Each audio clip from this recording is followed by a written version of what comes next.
Hey there, welcome back to WSJ Lunch Break. I'm Wendy Bounce. Why are some Dodge drivers seeing red literally? Well, it's because automakers are experimenting with mood lighting. Let's learn all about that from Jeff Bennett. He's joining us right now on Lunch Break. Hey there, Jeff. Hi, how's it going over there? We're making it through. Thank you for asking. And we're going to take a little break from the storm coverage here to talk to you about autos. So car makers, they are beefing up the interiors of these cars with some neon colors, all sorts of things. Tell us about some of the makes and models that are doing it, and tell us about the colors they're using.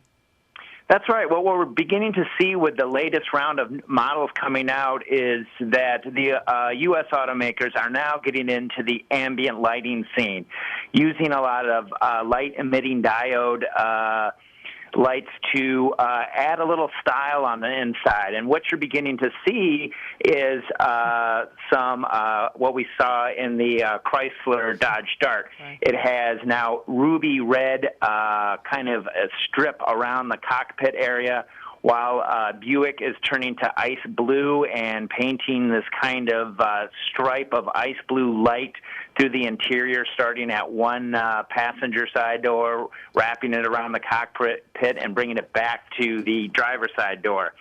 So what you're beginning to see is a new venture, a new area for the automakers to go into, and that's using light to not only add a little component there to help drivers see, but to also as making it more stylish and now making it so you can recognize their vehicles when they're driving down the road at night. This is all very cool, Jeff, but I'm wondering, when I go to pick out a car in the middle of the day at the dealership, how do I see all these cool lights?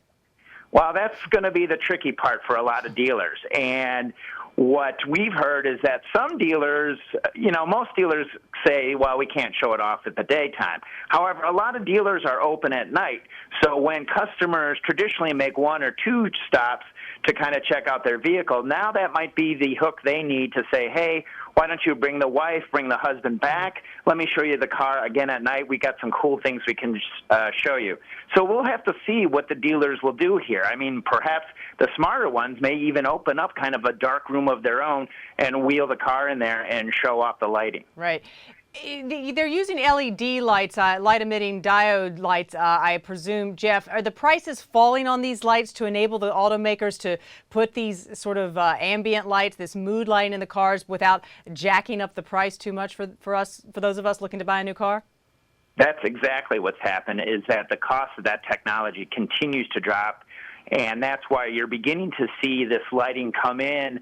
Now, we're not talking, it's just not in the luxury vehicles. It's really in entry-level vehicles that usually wait for things to become much less expensive before putting them in. So it's kind of interesting that now we're seeing it really take off because the technology has gotten so much better.